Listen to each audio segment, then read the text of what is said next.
The knowledge of the secret of the kingdom of God has been given to you, but to others I speak in parables, so that though seeing they may not see, though hearing they may not understand. This is the meaning of the parable. The seed is the word of God, and those along the path are the ones who hear. And then the devil comes and take away the words from their hearts, so that they may not believe and be saved. Those on the rocky ground are the ones who receive the word with joy when they hear it, but they have no root. They believe for a while, but in the time of testing they fall away. The seed that fell among thorns stands for those who hear. But as they go on their way, they are choked by their lives, worries, riches, and pleasures. They do not mature. But the seed of the good soil stand for those with a noble and good heart, who hear the word, retain it, and by persevering, produce a crop. And may the Lord bless upon the reading of His word. We may now all take our seat.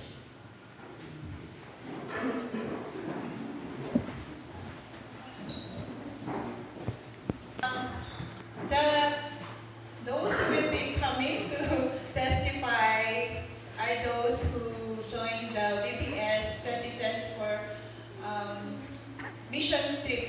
Okay, so it's a privilege that we are able to do this year. Last year nagawa din natin, pero the past years, especially during the pandemic, hindi natin nagawa. Pero this year, we praise once again ang ating Panginoon dahil binigyan niya tayo ng opportunity to go and spread the good news to the little ones. Actually, hindi lamang sa mga kids kami naka-minister, but the churches, the mission churches that is part of TCM. Okay, so we were glad also to visit them and to encourage them sa mga days na andun kami. Okay, so siguro it start you have given generously from your heart sa mga tumulong sa amin sa concert. Thank you so much. Thank you so much for those individuals din na nagbigay. Thank you so much na nagawa namin ito because you are partners with us. Okay, so lahat po tayo, we help each other. Yung wala mo na ibigay, I think or I know that you have been praying, you have been interceding for us. Kaya nakabalik kami dito na safe and sound. Okay, so my role in the VBS is ako daw yung caretaker.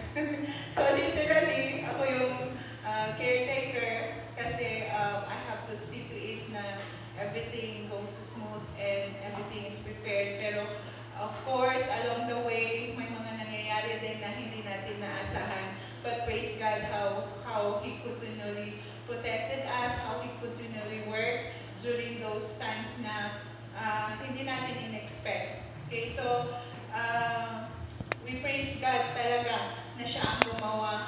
So, nagpo-farm kami ba? Ganun. Okay, so they are so willingly and sacrificially did their part. And napakagaan yung role ko kasi alam na alam nila yung mga ginagawa nila. And they were so teachable. Ang role ko lang siguro is time check. Bangon na. Time na. Hilamos na or maligo na. Ganun. So, thank you. And ang sabi ni Pastor kanina, kanina lang sabi niya, sana hindi lang yung people ang makasama namin. Kasi marami pang ginagawa. Aside from teaching BBS, we have Pastor conducted yung EE. So, as a preparation din ng soul winning ba or evangelism, gano'n. Okay? Ako din no, sa Kadaklan, I conducted a short workshop on true love waits sa mga kabataan. Pero kulang na kulang yun kasi naramdaman din namin ang pagod. Physically pala, ang hirap yung pagod. Pero I praise God for His sustaining grace. So, kung mas marami tayo na pupunta next time, naka-distribute yung mga gagawin. Okay, so may mga concentration tayong gagawin. So, mas malawak ang magagawa. Okay, so, without further so much ado, ready na ang ating mga magte-testimony. So, sana let's hear from them and the message of God from them.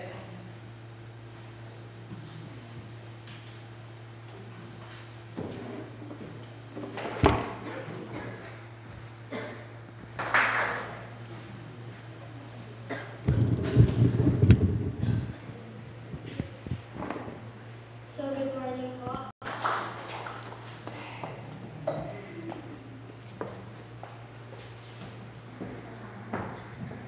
So, good morning. Ako po si Ralph. And yung day 3 po na pinag-aralan namin is God strengthen us. So, yung memory verse po namin is 1 Corinthians 10:31. So, whether you eat or drink or whatever you do it all for the glory of God. So, I will share ko lang po sa inyo yung naging experience ko po sa mission trip. So, it's my third time already po na sumama sa mga mission trip. And then, it's my third time sa Paracelis and second time po sa Kadaklan. And yung feeling po na nag-mission experience, iba-iba po. May mga bagong experience na lagi na discover. And then, sa experience ko po na isang nag-aaral din sa college na rin, mahirap po na pumili na ng commitment, lalo na po nung nag-commit po ako na magturo sa mission dito po sa PCF Magsaysay. Marami pong mga ganap din po sa school. Mas pinili ko po yung mga events po dito sa church kasi I think parang tama na po na yung mga worldly things na gagawin ko dun sa school. So I think I need to rest my mind sa mga ganung bagay po and then serve God naman. Although araw-araw naman po, pero yung syempre sobrang busy po sa school na ate ko. Pero nung bakasyon po, pinakas ko po yung sarili ko to serve and to teach children po. Experience ko po sa Paracelis, ganun pa rin po mainit. Walang nagbabago sa init na panahon. So, ako po is madaling po akong mainitan. So, unting lakad lang, tapos mainit po yung panahon, tagatak na yung pawis ko. And then, mga bago naman is okay lang. At least nakikinig sila kasi I'm teaching po 10 to 12 years old kasama si Hesed po. And then, sa Kadaklan naman po is malamig naman yung panahon, unlike sa Paracelis na very opposite sila, dalawa na yung weather nila.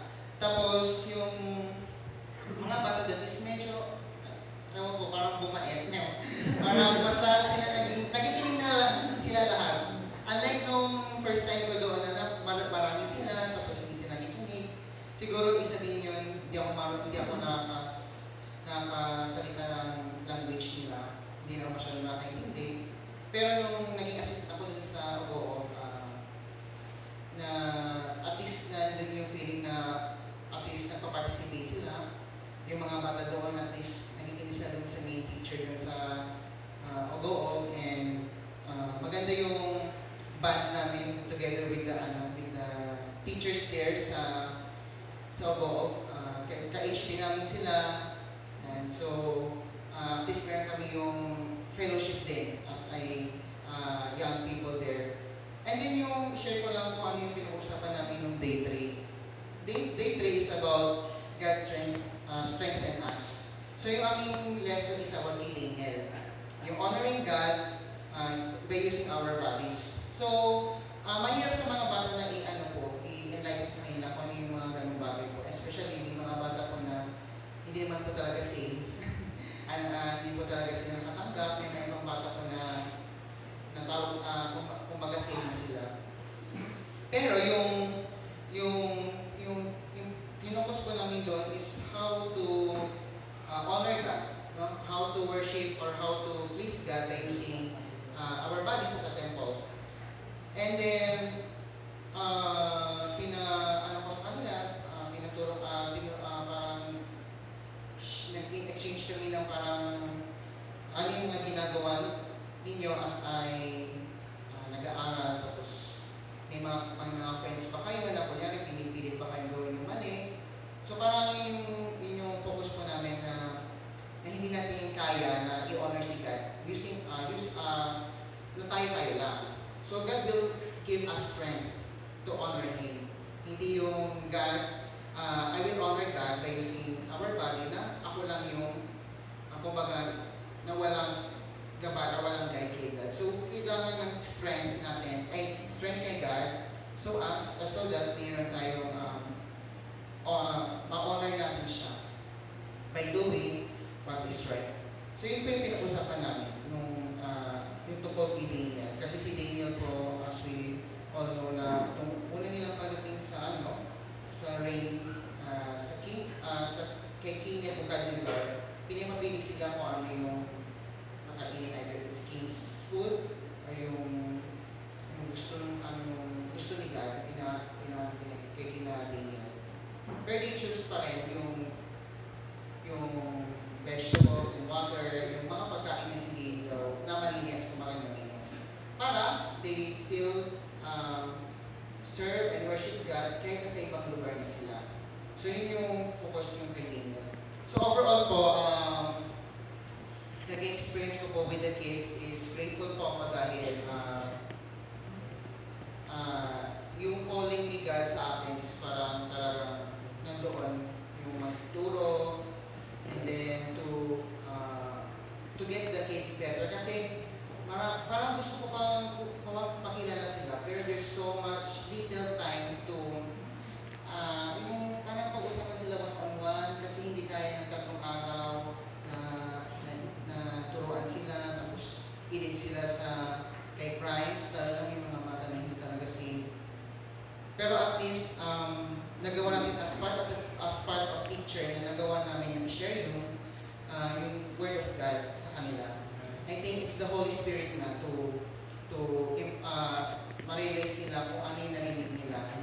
And wala na kami kakayahan doon as teachers, as kumbaga si Holy Spirit na po ang bahala na mag-convict sa kanila kung doon sa narinig nila yung salita ng Diyos. So yun lang po. Salamat.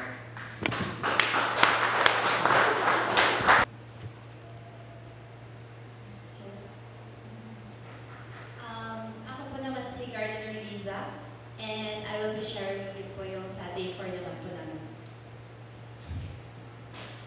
And yung main point po nung sa amin ay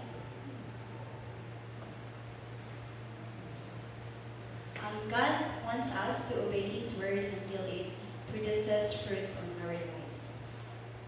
Sabi po ni kasi ni Pastor sa akin mag-ready ng testimony. So hindi ko po kayang ginawa nila na nag-impromptu, kaya nag-prepare po ako. Obedient. Please bear with me kasi yung maisulat ko is naka-English mode. Sorry po.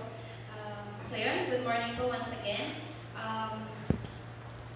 Ang story naman po dito ay yung parable of the sower, which is mamaya po na i-message po ni Pastor Ben. So meron pong 4 types of soil that were mentioned, kung saan napuntaan tumakbo po yung mga seeds. Some were thrown along the pathway, some fell into the rocky road, some were thrown among thorns, and some on a good soil. Hindi ko na ba kwento, baka mag-storytelling na po tayo. I will just want to emphasize po dun sa the 4th one, yung mga seeds na napunta po sa good soil. The scripture tells us that those seeds that were thrown and have grown on the good soil were those people that have listened to the word of God and obeyed it. They had believed, accepted and manifested it through the words, actions, and through the way you're living. One thing that this story taught people is how God have been guiding me, to the right type of soil where I can grow more and mas napapalapit po ako sa Kanya. My journey this past few weeks as a DBS teaching staff can testify to that, and that it also made me assured that God's plan will always be the best guide. Before I committed myself in being a teacher forever DBS, in a reason I have told myself that I will apply for a job for the rest of my summer break after it's done. However, God really had planned something. It was still a job and indeed a tiring one. That is, I also committed in joining our mission trips to Paracelis and Kataklan. My experience within those 2 weeks is a roller coaster. I hadn't been to the 2 places, and it was my first time to stay for at least 5 days each. In Paracelis, I was tasked to teach preschool kids ages 4 to 6. At first, sobrang chaotic po and challenging, especially that the last class na nahandle ko po sa Irisan is youth. So I really had to go back to zero from teaching strategies and all. I don't know, but God really had planned it very well, and still He guided me so well. Comes the second and third day, and the kids were becoming more cooperative and participative sa Paracelis po, and I really appreciated them as well. Sa Kataklan naman po, even though I and Ben were assistants at that time, I can say that the kids there were more manageable, so we had a smooth flow during those 3 days. Nevertheless, wherever we go, kids will always be kids. My experience with little kids made me realize things and appreciated a lot of people that God put to surround them. Their parents that allowed them and supported them to attend BTS, their ever-caring pastors, their nurturing and patient teachers, and people that are just there to be with them. They were the ones that guided them with such love and care. And it all hits me back that once I was in their situation, that ever since I was a child, I was in God's hand, that He had continued to hold my hand and guide me to where I am now. So keep on to all our journeys, because we have a loving Father above that guides us. Yan lang po. Hello po everyone. I am Jordan Urban, teacher of preschool for ages 4 to 6. And in my yes, in our VBS is day 5, Jesus give us life. So the main point is Jesus gave us what we need for the life on earth and in heaven. Yes, one of the reason there's yung VBS po is yung reason ko na kailangan nila ng mga bata is the VBS. Kasi kailangan namin turuan sila about the Word of God. So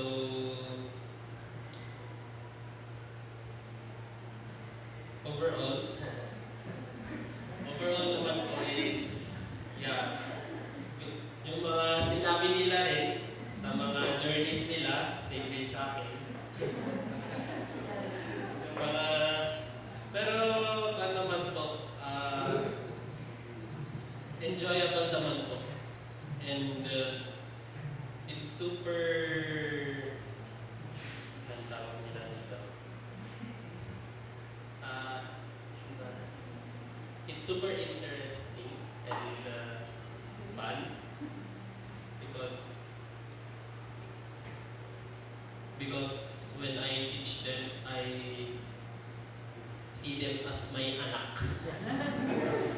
Yung mga tawag ko sa kanila, anak. Kung may students, kung ganun. And yun nga po. mga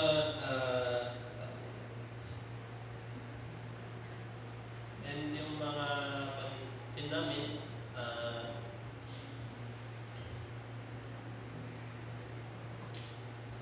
wala, sinabi na lang nila lahat.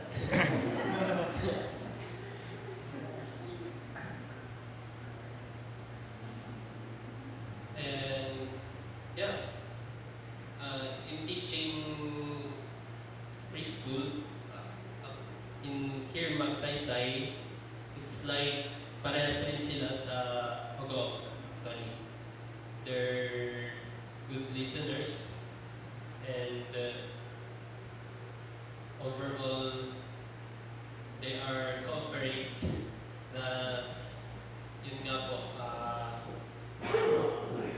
yung maganda dun is after nung nagturo kami, nag-question sila, nag-ask sila sa akin after ng yung mga ano yung what happened, yung mga ganun, if I ganun po. Tapos sinabi ko na lang according to the Bible and in-explain ko rin naman sa kanya na in simple way of course because yung understandable sa kanya. And yun nga. And din para sa Elise naman po, yun yung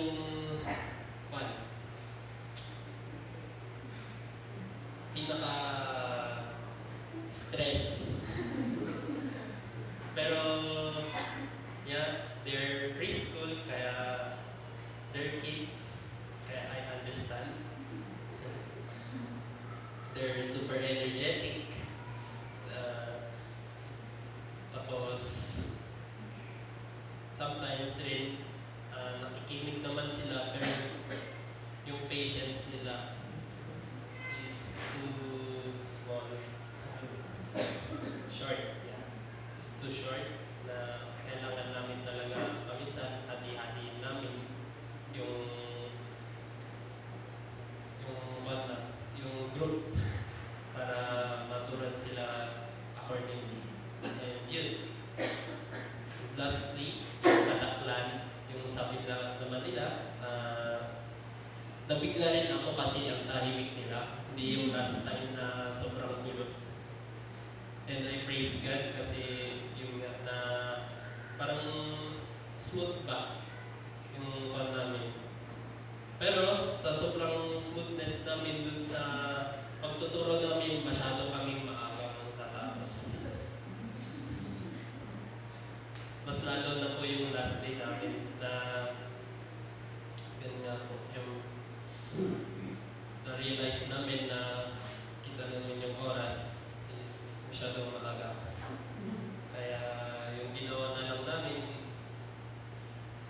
kung ano yung topics na connected sa day 5 which is the salvation. Kung paano namin turuan namin sa kanila kung paano sila makakonect kay God. Kasi yun nga po, God is the only way. Jesus Christ is the only way to heaven. Yung tinuran namin every pinuntan namin BBS and yun lang pala.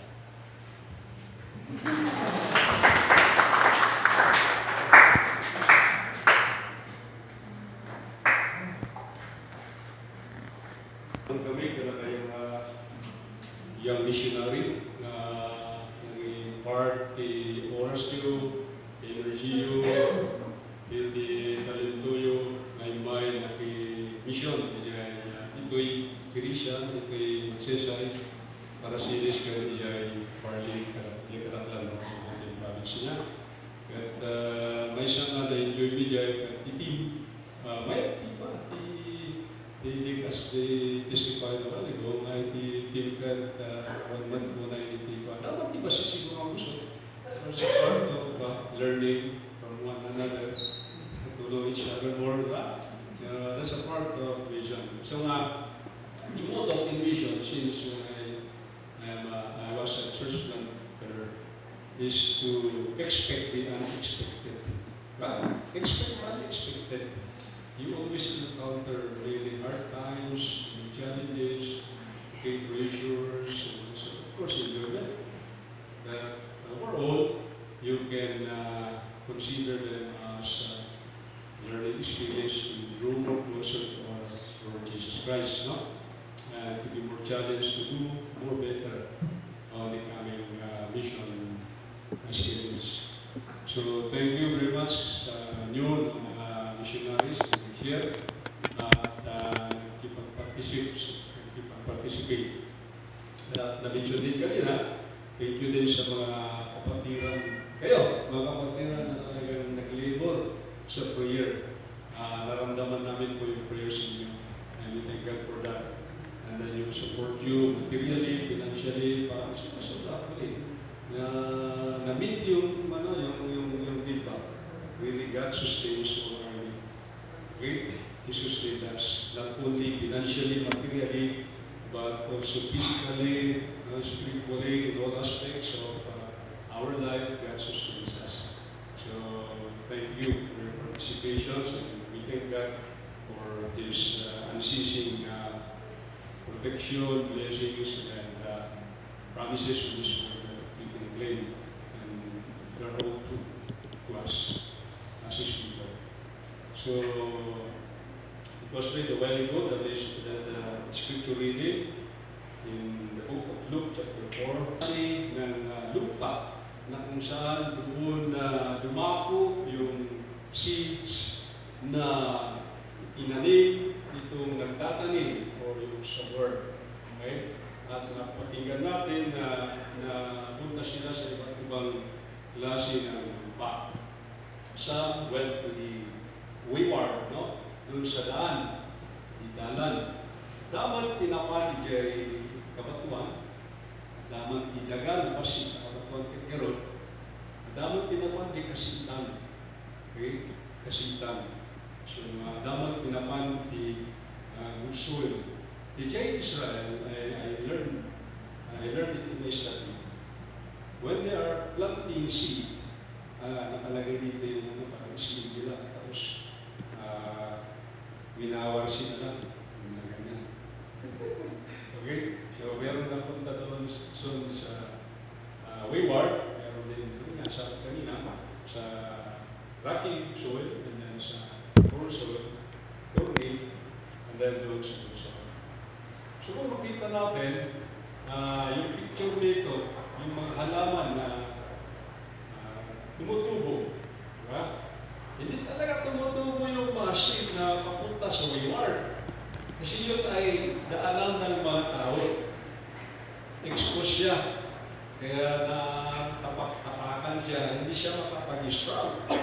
And then even yung mga ibon sabi dyan, ay kinakain yung seed, di ba? Yung seed kinakain din niya ng ibon.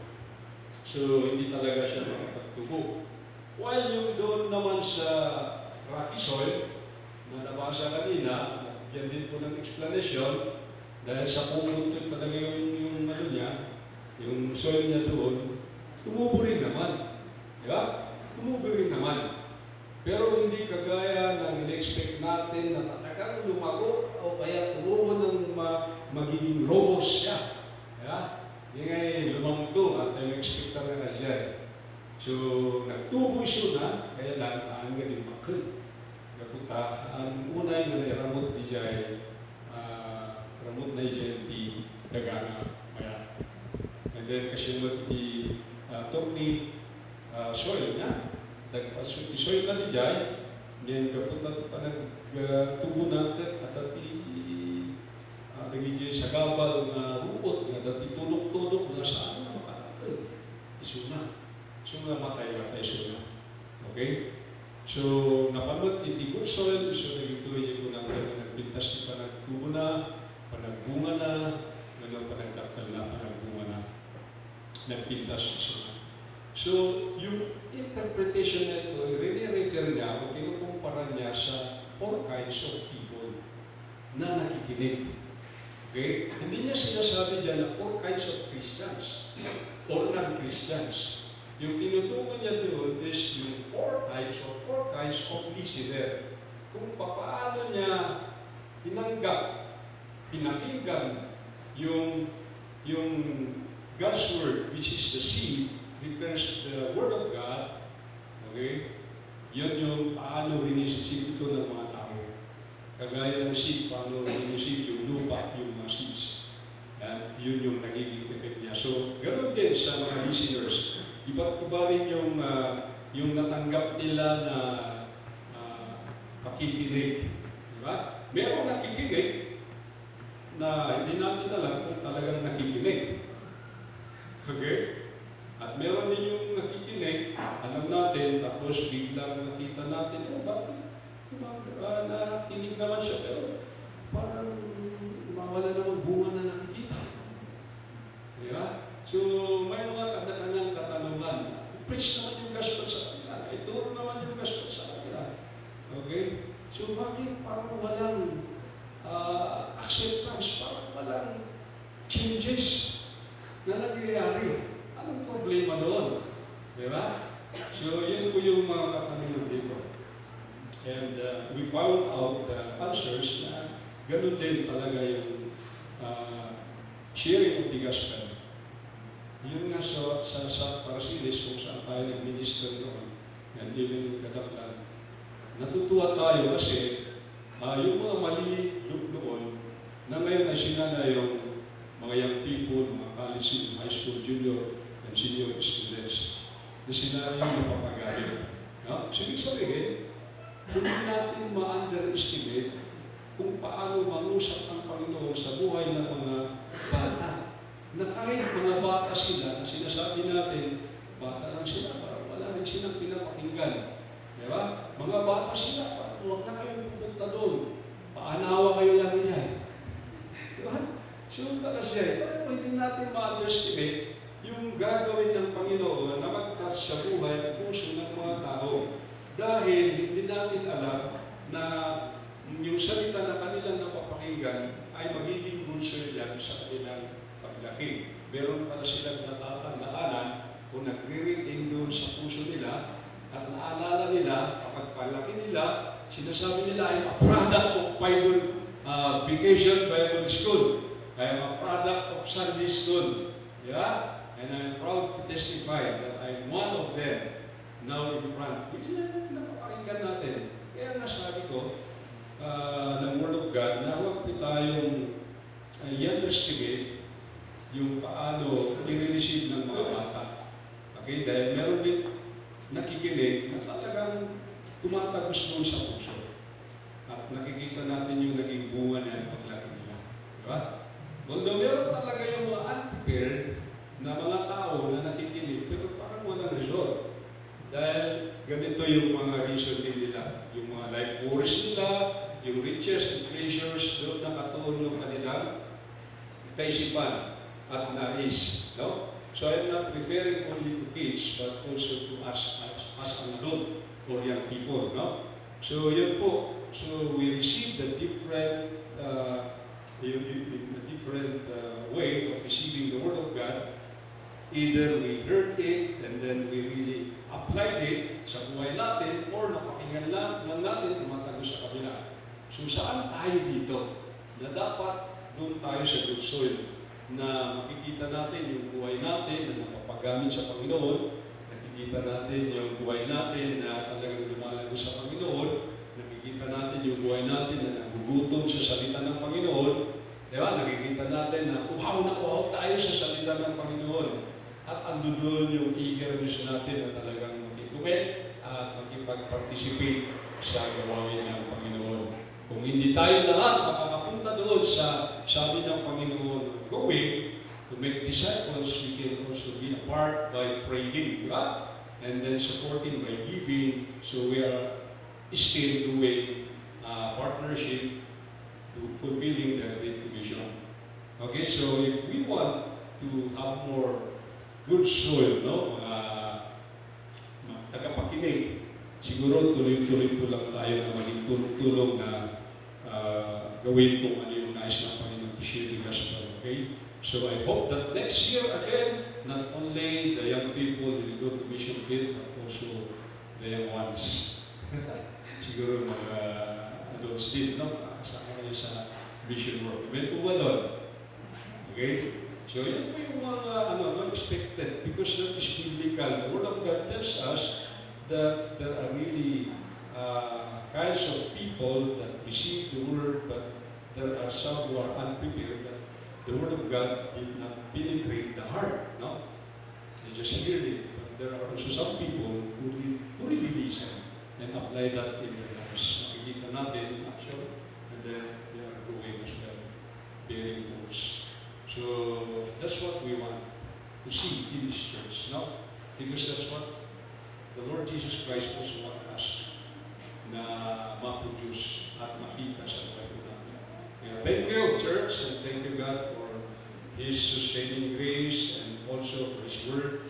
Na ito po yung pinakadahilan, ito yung pinakarason kung bakit tayo nag-mission na ipa-proclaim yung salita ng Panginoon saan man tayo dalhin ng Panginoon. So, I'm blessed to hear about the word calling a while ago. Because if we have that calling, ano man ang mangyayari, ano man yung mga hindrances, kung alam mo talaga na kinuha ka ng Panginoon, iisa yung goal mo na pupunta doon. While may mga hindrances, mga stopping block, sagabal, no? Andun ka pa rin sa goal na pupunta talaga, ihayo talaga yung salita ng ating Panginoon. Amen? Okay, so where we are in the types of soil, where we are, saan tayo? Are we on the wayward? On the rocky soil? On the thorny soil? Or on the good soil? It is only good soil. Kaya lang. So, ang gagawin lang po natin is to listen, obey, and to keep serving our Lord. Amen? Amen. In our capacity, in our abilities that He has given to us. Just use it for His glory and for His power. So, let's come to the Lord in prayer. Lord, once again, we would just like to express our thanksgiving of praise and worship to you, Lord, just because everything that we experience in life and we have in life ultimately comes from you.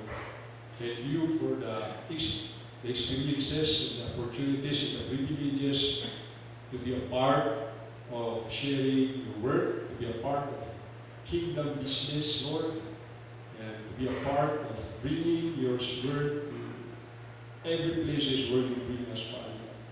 Thank you for how you've been so good to us, na kayo po yung nagbibigay sa amin ng protection, nagbibigay sa amin ng kalakasan, nagbibigay sa amin ng karunungan, nagbibigay sa amin ng kasiyahan para makita ang katotohanan na sa bawat lugar na aming hinahayuan, lugar na aming pinupuntahan, ay napakarami pong mga tao talaga na nangangailangan na makapakinig ng iyong salita. At marami rin pong mga tao na hindi talaga alam kung paano sila maligtas o saan sila pupunta yung kanilang kaluluwa, Panginoon. Hindi po nila talaga alam. Wala silang sapat yung hope, Panginoon. They are helpless. But Lord, we thank you because you have given us your word, your presence is with us, that we can do this, Lord God. At nawa ay tuloy-tuloy po namin gawin ito.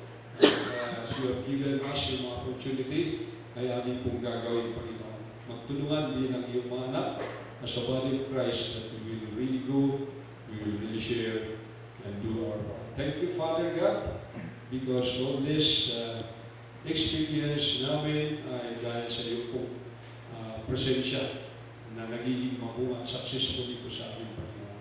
At nawa, patuloy kami maging sensitive na makita yung mga needs pa sa aming mga kapaligiran, Father. And that we are ready to respond, Father God, to bring them the good news of salvation. Lord, all glory and honor ay para lang po sa inyo at salamat ulit sa iyong pangungusap sa aming Panginoon. Sa pangalan ni Jesus, ito po ang aming mga panalangin na may pasasalamat. Amen. And this morning, we also observed the Lord's Supper. We are doing that once in a month, every first Sunday of the month. observe yung Lord's Supper. Ano nga ba ang Lord's Supper? Okay, yung Lord's Supper po ay isang hapunan na ito ay tinuro ni Yesu Cristo sa kanyang mga disipulo. Noong siya ay bago may pagkalulog or may hand sa mga Roman soldiers, no? At sila ay nag-gather in Rome sa kanyang mga disipulo at kanyang itinuro ito sa kanila at kanilang ginawa din. Itinuro rin sa mga disciples nila. Ang Lord's Supper ay ginagawa ko para bilang pagpapaalala, no? Kung ano yung ginawa ni Kristo sa krus ng Kalbaryo. Na siya yung namatay para sa atin. Siya yung nagbigay sa atin ng pag-asa. Siya yung nagbigay sa atin ng kaligtasan. Siya yung nagbigay sa atin ng buhay na walang hanggan. So pag naalala natin yung Lord's Supper, yun yung mga dapat natin iisip, no? Nare-reflect sa ating buhay. And secondly, yung Lord's Supper ay sinasabi dito na we will observe this until He comes. So may promise ang Panginoon na He will come again. Okay? So we are waiting for His second coming. So while we are waiting for His second coming, yung kung ginagawa natin ay patuloy na naglilingkod sa Kanya. Patuloy na nagsasamba sa Kanya. Patuloy na nagsiserve sa Kanya. And then, other reason for the Lord's Supper is yung communion. Yung meron tayong pagkakaisa. Okay? Joining together and celebrating the Lord's Supper. We are fellowshipping with one another. But the Bible tells us that before we do this, before we observe the Lord's Supper, sabi niya sa kanyang salita na dapat saliksikin din po natin yung ating sarili. Okay? Pero ba mga kasalanan pa ako na hindi pa kumute sa Panginoon? May mga disobediences pa ako. Hindi ba nakilala ang Panginoon sa buhay ko? So napakaganda na po mga kapatid na sa oras na ito tayo magkaroon ng sumandaling muni-muni mag-reflect sa ating buhay. So kung may mga hindrances na kung bakit hindi tayo makipag-participate sa Lord's Supper, tayo po ay lumapit sa Panginoon. Bigyan ang kanyang awa. At sabi po niya sa kanyang salita, that if we confess our sins, He is just and faithful to forgive us and to place us from all our wrongdoing. So as we do the Lord's Supper, I want every one of us to first talk to God silently. Let's talk to Him. Let's pray.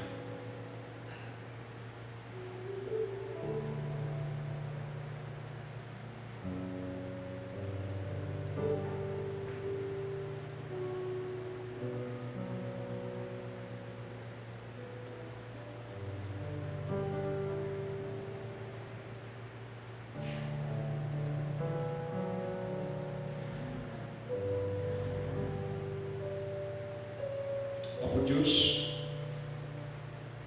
nagyaman kami na iniyaman na kami ng ako. Nagyaman kami na insalaan mo na kami. Nagyaman kami na ikanda kami tinamnama. Babaloy naramitan di Diyos na pinagsapa. So celebrate this Lord's table. We're reminded, Lord, for what this means to us. As we partake from this element, dawagan niya po Diyos, natulungan na kami ang pagkubaba. Makita mawan, hindi lampwit, hindi kami ang nakipartisipa. Kaya hindi at na palagip yung kami, ginaramidan mi